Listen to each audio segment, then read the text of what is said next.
નમસ્કાર મિત્રો, હું રાજેશ ભાસ્કર આપ સૌનું યુટ્યુબમાં આપણી આ ચેનલ પર સ્વાગત કરું છું. મિત્રો, આજે આપણે તારીખ 2 જુલાઈ 2026ના કેટલાક મોસ્ટ ઇમ્પોર્ટન્ટ કરંટ અફેર અને અગાઉની પરીક્ષામાં પૂછાયેલા કેટલાક ઇમ્પોર્ટન્ટ પ્રશ્નો વિશે ડિટેલમાં ચર્ચા કરીશું, જે આપને આવનારી પરીક્ષા માટે ખૂબ જ ઉપયોગી સાબિત થશે. તો મિત્રો, આપ આ ચર્ચા સાથે જોડાઈ રહેજો અને વિડીયોને પહેલેથી લઈને છેલ્લે સુધી પૂરેપૂરો જોવાનો આગ્રહ રાખજો. તો ચલો મિત્રો, શરૂ કરીએ. શરૂઆત કરતા પહેલા જણાવી દઉં કે જો તમારે આપણી આ યુટ્યુબ ચેનલને સબસ્ક્રાઇબ કરવાનું બાકી હોય તો ચેનલને સબસ્ક્રાઇબ કરજો, નોટિફિકેશન બેલ આઇકોનને પ્રેસ કરીને. અને જો તમને વિડીયો પસંદ આવે તો વિડીયોને લાઇક કરજો, પરંતુ વિડીયોને શેર કરવાનું ના ભૂલતા. તમારા જેટલા પણ મિત્રો જેઓ કોમ્પિટિટિવ એક્ઝામની તૈયારી કરી રહ્યા છે એ બધા મિત્રો જોડે આ વિડીયોની લિંકને અત્યારે શેર કરો, તમે જે તે સોશિયલ મીડિયા એપ્લિકેશન વાપરતા હો એમાં. ચલો તો શરૂઆત કરીએ. સૌપ્રથમ જોઈશું અગાઉની પરીક્ષામાં પૂછાયેલા સામાન્ય વિજ્ઞાનના પ્રશ્નો, જેના જવાબો તમારે મને કમેન્ટ બોક્સમાં લખીને જણાવવાના છે. વિડીયોના લાસ્ટમાં જ્યારે હું તમને આ દરેક પ્રશ્નના જવાબ જણાવું ત્યારે તમારે ચેક કરવાનું છે કે તમે આપેલા પ્રશ્નો જવાબમાંથી કેટલા પ્રશ્નો જવાબ સાચા છે, અને જેટલા પણ પ્રશ્નો જવાબ સાચા હોય એનો આંકડો તમારે કમેન્ટમાં લખવાનો છે કે 10માંથી આટલા સાચા છે. ડેઇલી જીકે ટેસ્ટમાં આપણે રોજ 10 પ્રશ્નો પૂછીએ, જેમાંથી 5 પ્રશ્નો સામાન્ય વિજ્ઞાનના હોય છે. બાકીના જે 5 પ્રશ્નો છે એ ગુજરાતના ઇતિહાસના છે. તો તમે તમારા આન્સર આપો નીચે કમેન્ટ બોક્સમાં, અને હું આજના કરંટ અફેરનો પ્રથમ પ્રશ્ન છે એની શરૂઆત કરું છું. પ્રથમ પ્રશ્ન છે, પીએમ ઈ બસ સેવા યોજના હેઠળ સમગ્ર દેશમાં પીપીપી મોડલ પર કુલ કેટલીક ઇલેક્ટ્રિક બસો તૈનાત કરવાનું લક્ષ્ય છે? પીપીપી એટલે કે પબ્લિક પ્રાઇવેટ પાર્ટનરશિપ. તો ટોટલ 10,000 જે ઈ બસો કહી શકીએ, અથવા તો પીએમ ઈ બસ સેવા છે, બરાબર, એના અંતર્ગત 10,000 જેટલી ઇલેક્ટ્રિક બસો તૈનાત કરવાનું આપણે લક્ષ્ય છે.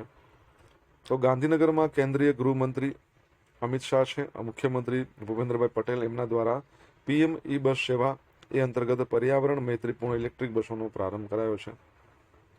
યોજના અને ખર્ચ દેશભરમાં 10,000 ઈ બસો દોડાવવાના લક્ષ્ય સાથે આ યોજના ₹57,613 કરોડના ખર્ચે શરૂ કરાઈ છે, જેમાં કેન્દ્રનો હિસ્સો 20,000 કરોડનો છે. ગાંધીનગરની સુવિધાની વાત કરીએ તો ગાંધીનગરને કુલ 100 બસો મળવાની છે, જેમાંથી પ્રથમ તબક્કામાં 40 એસી બસો એ શરૂ થઈ ગઈ છે. આનું સંચાલન જીજીટીએસએલ એટલે કે Gandhinagar green line transport service limited દ્વારા કરવામાં આવશે. બસની વિશેષતાઓ શું છે? તો 9 મીટર લાંબી છે, ટોટલ 25 બેઠકો છે. મહિલાઓ અને વરિષ્ઠ નાગરિકો માટે 4 બેઠકો અનામત છે, તેમજ દિવ્યાંગો માટે હાઇડ્રોલિક રેમ્પ છે. ભાડું ચૂકવવા માટે એટીએમ એટલે કે ડિજિટલ પેમેન્ટ સુવિધા એ પણ અવેલેબલ છે. રૂટો કયા કયા છે, ચાર્જિંગનું કઈ રીતનું છે? તો સરગાસણ ખાતે ₹17 કરોડના ખર્ચે ડેપો બનાવવામાં આવ્યો છે. આ બસો ગિફ્ટ સિટી, કલોલ, કડી આવા બધા આસપાસના 18 રૂટો પર ચાલશે. ભાડું અને ઓફર અંતર મુજબ ભાડું 5થી લઈને ₹30 જેટલું હશે. શરૂઆતના પહેલા 15 દિવસ સુધી મુસાફરી તદ્દન ફ્રી છે. 5 વર્ષથી નાના બાળકો છે એમના માટે હંમેશા મુસાફરી ફ્રી રહેશે. ઓકે, તમને ખબર છે રિસન્ટલી આપણે ભણ્યા હતા કે આપણા વડાપ્રધાન નરેન્દ્ર મોદી છે, આપણા જે ગૃહમંત્રી અમિત શાહ છે, એમણે મહાત્મા મંદિર જે ગાંધીનગરમાં આવેલું છે ત્યાંથી જે ભારત ટેક્સી છે એની શરૂઆત કરાવી હતી, લોન્ચિંગ કરાવ્યું હતું, બરાબર છે. અને બીજો એક પ્રશ્ન તમારા માટે કે રિસન્ટલી તમને ખ્યાલ હોય તો જે ઇન્ડિયન કોસ્ટગાર્ડ છે એના 50 વર્ષ પૂરા થયા સ્થાપનાના, તો એ નિમિત્તે ગાંધીનગરમાં એક કોઈ સર્કલ છે જેને ભારતીય તટરક્ષક સ્વર્ણ જયંતિ સર્કલ નામ આપવામાં આવ્યું છે. કયું સર્કલ છે તમારે જણાવવાનું છે.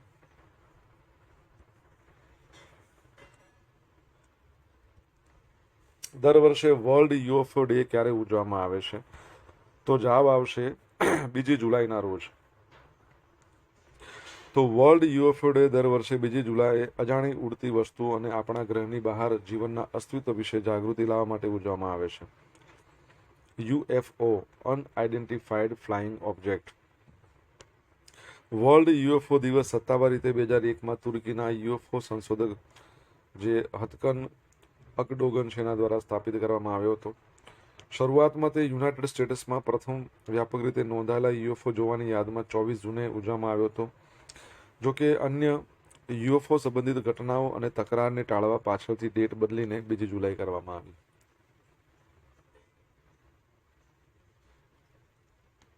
વિશ્વ યુએફઓ દિવસ છે એનો ઇતિહાસ 2 અલગ અલગ ઘટનાઓનો છે.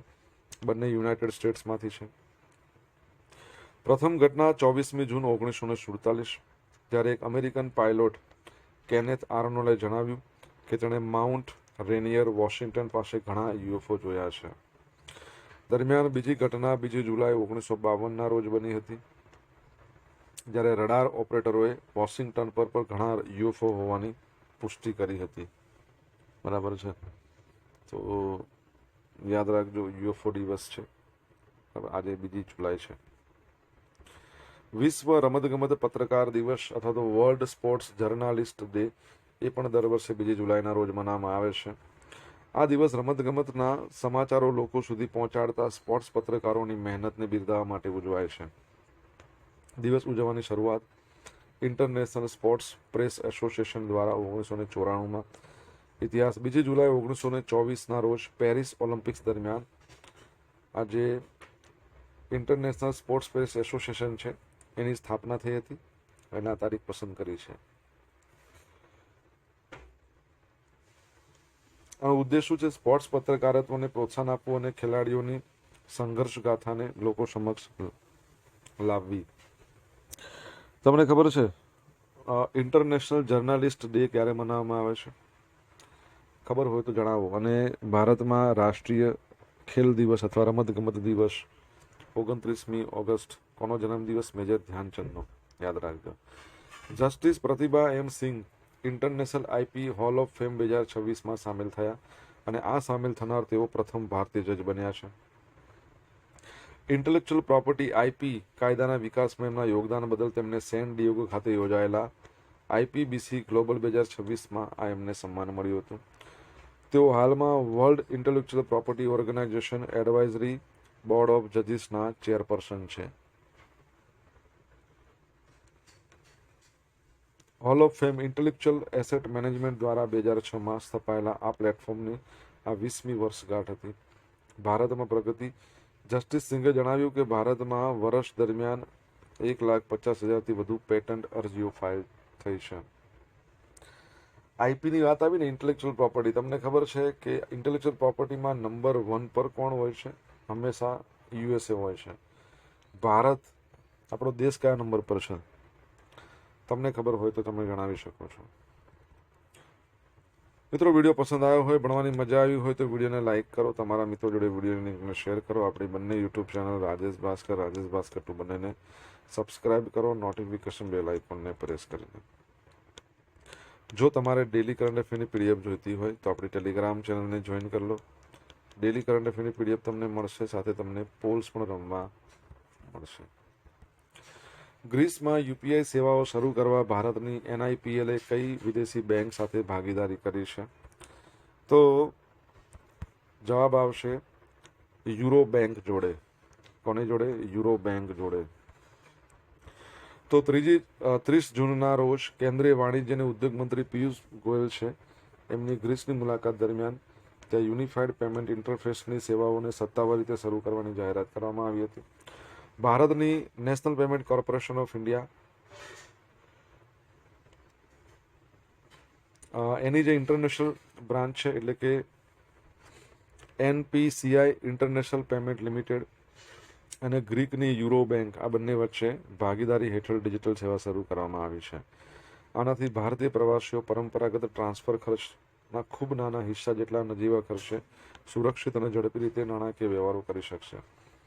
આ જાહેરાત ફ્રાન્સના નાઇસ શહેરમાં આવેલા ગેલેકરીસ લાફોએટ ડિપાર્ટમેન્ટ સ્ટોર અને 2024માં પેરિસના એફિલ ટાવર ખાતે યુપીઆઈ લોન્ચ થયાના થોડા અઠવાડિયા બાદ કરવામાં આવી છે. તમને ખબર છે ને, યુરોપનો પ્રથમ દેશ જેમાં કહી શકાય કે યુપીઆઈ શરૂ થયું હતું, તો યુરોપનો પ્રથમ દેશ પૂછે ફ્રાન્સ આવશે. ભારત પછી સૌ પ્રથમ યુપીઆઈ લાગુ કર્યું હતું ભૂટાન. ગ્રીસ સહિત હવે કુલ 10 જેટલા દેશોમાં યુપીઆઈ સેવા ચાલુ થઈ ગયું છે. Greece, Singapore, UAE, France, Mauritius, Nepal, Bhutan, Qatar, Sri Lanka અને કંબોડિયા. ઓકે, યાદ રાખજો. યુપીઆઈની વાત કરીએ, unified payment interface national payment corporation of India અંતર્ગત એ જારી કરવામાં આવ્યું છે. નેશનલ પેમેન્ટ કોર્પોરેશન ઓફ ઇન્ડિયાની સ્થાપના 2008માં, યુપીઆઈ લોન્ચ થયું 2016માં. અને નેશનલ પેમેન્ટ કોર્પોરેશન ઓફ ઇન્ડિયાના વાત કરીએ તો એના જે ચેરમેન છે એમનું નામ છે અજય ચૌધરી, નોટ ચૌહાણ. અને તમારા માટે પ્રશ્ન એવો છે કે national payment corporation of India છે એના એમડી સીઈઓ કોણ છે? કમેન્ટમાં લખીને જણાવો. તાજેતરમાં long range land attack cruise મિસાઇલનું સફળ પરીક્ષણ કયા રાજ્યના દરિયાકાંઠે આવેલા ટાપુ પરથી કરવામાં આવ્યું? તો ઓડિશાના દરિયાકાંઠે. બરાબર, તમને ખબર હોય તો ડૉક્ટર એપીજે અબ્દુલ કલામ ટાપુ આવેલો છે, જૂનું નામ એનું વ્હીલર દ્વીપ. ત્યાંથી આજે LRLACM long range land attack cruise મિસાઇલનું સફળ ઉડ્ડયન પરીક્ષણ કર્યું. પરીક્ષણ વખતે સ્વદેશી સંરક્ષણ ઉત્પાદન ક્ષેત્રે એક મોટું પગલું ભર્યું છે.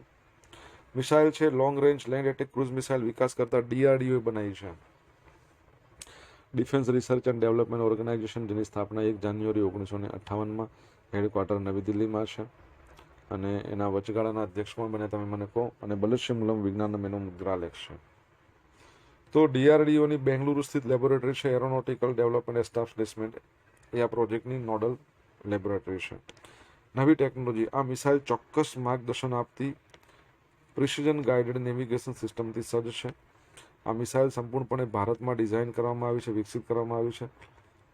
એમાં ભારતીય સંરક્ષણ ઉદ્યોગો છે એમનો મહત્વનો ભાગ ભજવ્યો છે એમણે. હવે બેલિસ્ટિક મિસાઇલની સરખામણીમાં ક્રૂઝ મિસાઇલમાં શું થાય ખબર છે? પૃથ્વીની સપાટીથી ખૂબ ઓછી ઊંચાઈએ ઉડે, એટલે રડારમાં ના આવે, રડારમાં જલ્દીથી આવે નહીં.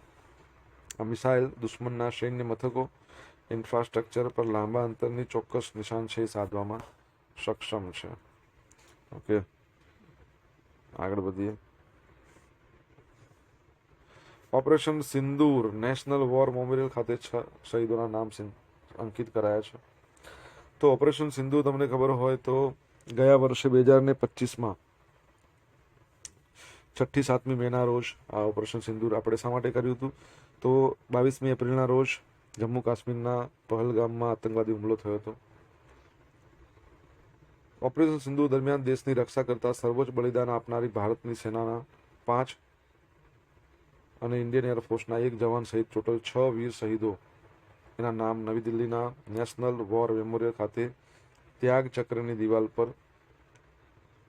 નંબર છે 3D, એના પર અંકિત કરવામાં આવ્યા છે. તમે વિચાર કરો, 1 વર્ષ થઈ ગયું ઓપરેશન સિંદૂરનું, અને અત્યારે આપણને ખબર પડી કે આપણા જવાનો પણ શહીદ થયા હતા. ઓકે, તો એમને આપણે શ્રદ્ધાંજલિ આપી બને. આમ તો એ વખતે જ સરકારે કેવું જોઈતું હતું. ઓપરેશન સિંદૂરના 6 જે વીર શહીદો છે: સુબેદાર મેજર પવન કુમાર, ભારતીય સેના; રાઇફલમેન સુનિલ કુમાર, વીર ચક્ર, ભારતીય સેના; લાન્સ નાયક દિનેશ કુમાર, ભારતીય સેના; અગ્નિવીર મુરલી નાયક, અગ્નિવીરતા જેવો, ભારતીય સેના; હવાલદાર સુનિલ કુમાર સિંહ, ભારતીય સેના; સાર્જન્ટ સુરેન્દ્ર કુમાર, વાયુસેના મેડલ, ભારતીય વાયુસેના. ઓકે,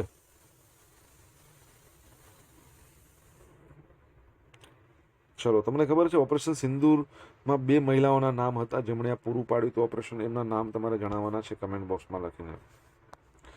સોશિયલ મીડિયાના માધ્યમથી મારી સાથે તમે કનેક્ટ રહી શકો છો. ઇન્સ્ટા આઈડી છે આપણું rajesh.i.bhaskar, ફેસબુક આઈડી છે RI ભાસ્કર, અને આપણી જે ટેલિગ્રામ ચેનલ છે એ રાજેશ ભાસ્કર છે, જ્યાં તમને ડેલી કરંટ અફેરની PDF મળશે અને પોલ્સ પણ રમવા મળશે. જો તમને ભણવાની મજા આવી હોય તો વિડીયોને લાઇક કરો, તમારા મિત્રો જોડે વિડીયોને શેર કરો, ચેનલ સબસ્ક્રાઇબ કરવાની બાકી હોય તો સબસ્ક્રાઇબ કરો, નોટિફિકેશન બેલ આઇકોનને પ્રેસ કરીને. ભૂકંપ પ્રભાવિત વેનેઝુએલાને સહાય પહોંચાડવા માટે ભારત સરકાર દ્વારા જૂન 2026માં કયું ઓપરેશન શરૂ કરવામાં આવ્યું? ઓપરેશન અમિસ્તાદ. તો ભારતે 2 ભીષણ ભૂકંપનો સામનો કરી રહ્યા વેનેઝુએલાના દેશને માનવતાવાદી સહાય અને આપત્તિ રાહત પૂરી પાડવા માટે 26મી જૂનના રોજ ઓપરેશન અમિસ્તાદ શરૂ કર્યું છે. આ મિશન હેઠળ ભારતીય વાયુસેનાએ 2 C-17 globe master transport aircraft, એમાં રાહત સામગ્રી, અને તબીબી જે ટીમો છે એના સાથે વેનેઝુએલા રવાના કર્યા છે. તમને ખબર છે વેનેઝુએલાના વિપક્ષના નેતા હતા, રાષ્ટ્રપતિ પદના દાવેદાર, એમને શાંતિનો નોબેલ પ્રાઇઝ આપવામાં આવ્યો. નામ તમને ખબર જ હશે, કહી દો. હવે આ ઓપરેશન હેઠળ ભારતે 35 ટનથી વધુ માનવતાવાદી સહાય મોકલી છે. આ માલ સામાનમાં શું શું છે? જીવન રક્ષક દવાઓ છે, તબીબી સાધનો છે, કટોકટીની તબીબી સહાય માટે ખાસ ડિઝાઇન કરેલા ભીષ્મ ક્યુબ પણ છે. લશ્કરી તબીબી ટીમની વાત કરીએ તો આપત્તિ પ્રભાવિત વિસ્તારોમાં તાત્કાલિક સારવાર માટે ભારતીય આર્મીની 60 પેરા ફિલ્ડ હોસ્પિટલો, એના 41 સભ્યોની જે ટીમ છે બચાવ મતલબ કર્મીઓ અને તબીબી વ્યવસાયિકો સાથે આ મિશનમાં જોડાય છે. વેનેઝુએલાની સ્થિતિ. ભૂકંપને કારણે ત્યાં હોસ્પિટલો અને અન્ય મહત્વપૂર્ણ માળખાકીય સુવિધાઓ એને ભારે નુકસાન થયું છે. સત્તાવાર અહેવાલોના અનુસાર આ આપત્તિમાં મૃત્યુઆંક 235થી વધુ અને ઈજાગ્રસ્તોની સંખ્યા 4300થી વધુ થઈ ગઈ છે. અન્ય અહેવાલો આંકડો ઘણો વધારે દર્શાવે છે. અલગ અલગ અહેવાલો અલગ અલગ આંકડો દર્શાવતા હોય છે. ઓકે. પીએમ કિસાન યોજના વડાપ્રધાને 23મો હપ્તો જારી કર્યો. તો તાજેતરમાં વડાપ્રધાન નરેન્દ્ર મોદીએ પશ્ચિમ બંગાળના હુગલી જિલ્લાના તારકેશ્વર ખાતેથી પીએમ કિસાન યોજનાનો 23મો હપ્તો જાહેર કર્યો. આ અંતર્ગત દેશના 9.44 કરોડથી વધુ ખેડૂતોના ખાતામાં 18,880 કરોડ સીધા ટ્રાન્સફર કરવામાં આવ્યા. પીએમ કિસાન યોજનાની વાત કરીએ. આ યોજના ફેબ્રુઆરી 2019માં શરૂ થઈ. યોજના હેઠળ પાત્ર ખેડૂત પરિવારોને દર વર્ષે 6,000 રૂપિયાની આર્થિક સહાય 2000ના 3 હપ્તામાં. આ હપ્તા સાથે કુલ વિતરણ અત્યારે 4.46 લાખ કરોડને પાર થઈ જશે. મહિલા ખેડૂતોને લાભ. 23મા હપ્તામાં 2.18 કરોડથી વધુ મહિલા ખેડૂતોને સીધો લાભ મળશે. પશ્ચિમ બંગાળમાં જ 45.35 લાખથી વધુ ખેડૂતોને 907 કરોડ રૂપિયાની વધુ રકમ, એના કરતાં વધારે રકમ મળશે. હવે પાક વીમા યોજના. વડાપ્રધાને છે ને પશ્ચિમ બંગાળમાં 12,200 કરોડના બજેટ સાથે પ્રધાનમંત્રી ફસલ વીમા યોજના અને હવામાન આધારિત પાક વીમા યોજના એ પણ લોન્ચ કરી છે.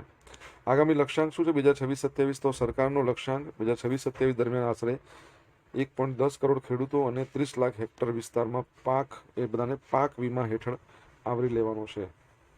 ઓકે. પીએમ કિસાનનું ફૂલ ફોર્મ શું થાય? તમને ખબર હોય તો તમે જણાવી શકો છો. પીએમ કિસાન યોજનાનું અગાઉની પરીક્ષામાં પૂછાયેલા સામાન્ય વિજ્ઞાનના પ્રશ્નો જોઈ લે. પહેલો પ્રશ્ન, કયો એવો પદાર્થ છે જે રક્તવાહિનીમાં ગંઠાઈ જતા અટકાવે છે? તો હિપારીન છે, એ રક્તવાહિનીમાં લોહી ગંઠાઈ જતા અટકાવે છે. કૃત્રિમ રેશમને શું કહેવાય છે? તો ડેક્રોન કહેવાય છે. નીચે પૈકી કયું RDX નું બીજું નામ છે? તો સાયક્લોનાઇટ. નીચે પૈકી કયું પરોપજીવી નથી? તો માખી.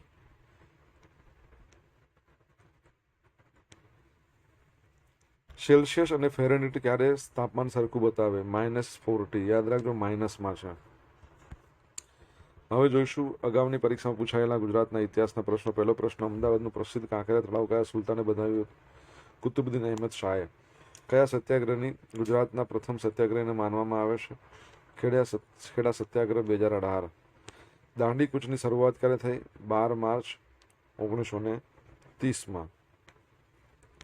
ગુજરાતમાં સૌપ્રથમ મફત અને ફરજિયાત શિક્ષણ દાખલ કરનાર રાજવી મહારાજા સયાજીરાવ ગાયકવાડ ત્રીજા. આર્ય સમાજની શરૂઆત ક્યાં થઈ? મહારાષ્ટ્રમાં.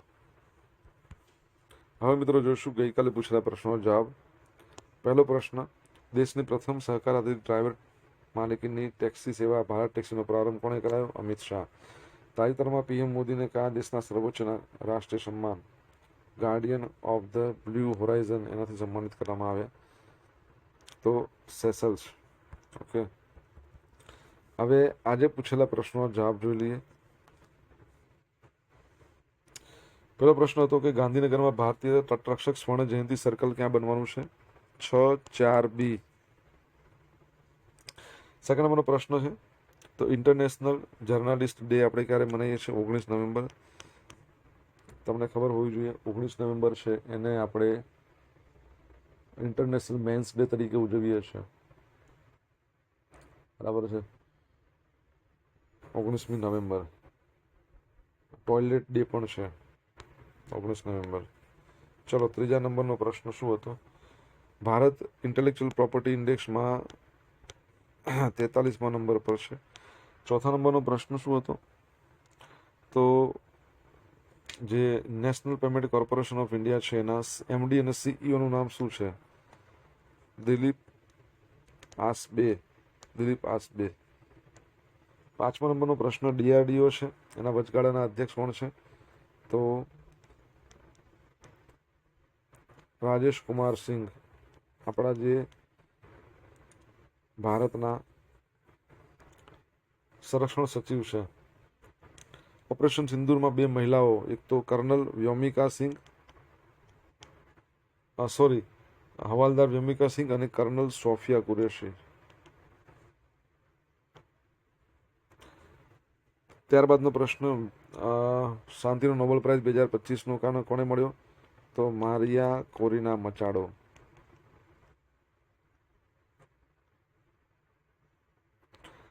આઠમા નંબરનો પ્રશ્ન પીએમ કિસાન યોજનાનું પૂરું નામ શું છે?